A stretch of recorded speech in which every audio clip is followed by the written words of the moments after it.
Gallery furniture and appliances Eramalloor. മേൽത്തരം ഫർണിച്ചറുകളുടെ ആലപ്പുഴ ജില്ലയിലെ ഏറ്റവും വലിയ ഷോറൂം. സാനിയ തിയേറ്ററിന് എതിർവശം എരമല്ലൂർ. അവർ sister concern Grand Furniture Mart Eramalloor, Grand Galaxy Thuravoor.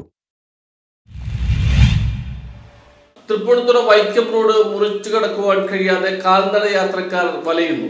Thrippunithura Vaikom road മുറിച്ചു കടക്കാൻ പറ്റാതെ കാൽനട യാത്രക്കാർ വലയുന്ന സാഹചര്യമാണ്. നിരന്തരമായ അമിത വേഗതയിലുള്ള വാഹനങ്ങളുടെ വരവ് മൂലം തൃപ്പൂണിത്തുറ വൈക്കം റോഡ് മുറിച്ചു കടക്കാൻ പറ്റാതെ കാൽനട യാത്രക്കാർ വലയുകയാണ്. പ്രധാനമായും പുതിയകാവ് കിഴക്കേ വളവ് മുതൽ ഉദയംപേരൂർ കൊച്ചുപള്ളി വരെയാണ് ജനങ്ങൾ കൂടുതൽ ബുദ്ധിമുട്ട് അനുഭവിക്കുന്നത്. കോളേജ് വിദ്യാർത്ഥികൾ പോലും വളരെ ശ്രദ്ധിച്ചാണ് റോഡ് മുറിച്ചു കടക്കുന്നത്. കുട്ടികളുമായി വരുന്ന മാതാപിതാക്കളും നന്നേ ബുദ്ധിമുട്ടുന്നുണ്ട്. മണിക്കൂറുകൾ കാത്തുനിന്ന് കാര്യം സാധിക്കാതെ പലരും വീട്ടിലേക്ക് തിരിച്ചു പോകുന്നതും പതിവ് കാഴ്ചയാണ്. വീടിന് തൊട്ടടുത്ത് റേഷൻ കടയുണ്ടെങ്കിലും റോഡ് മുറിച്ചു കടക്കേണ്ടതിനാൽ പ്രായമായ അവർ റേഷൻ വാങ്ങാൻ പോകാറില്ല. അതിനാൽ അധിക ദൂരം സഞ്ചരിച്ചാണ് പലരും റേഷൻ സാധനങ്ങൾ പോലും വാങ്ങിക്കുന്നത്. മാസങ്ങൾക്ക് മുമ്പ് ബസ്സിറങ്ങി റോഡ് മുറിച്ച് കടക്കുന്നതിനിടയിലാണ് മധ്യവയസ്ക വാഹനമിടിച്ച് ഉദയംപേരൂർ കവലയിൽ മരിച്ചത്. തിരക്കുള്ള ജംഗ്ഷനിൽ മാത്രമാണ് സീബ്ര ലൈനുകളുടെ സാന്നിധ്യവുമുള്ളത്.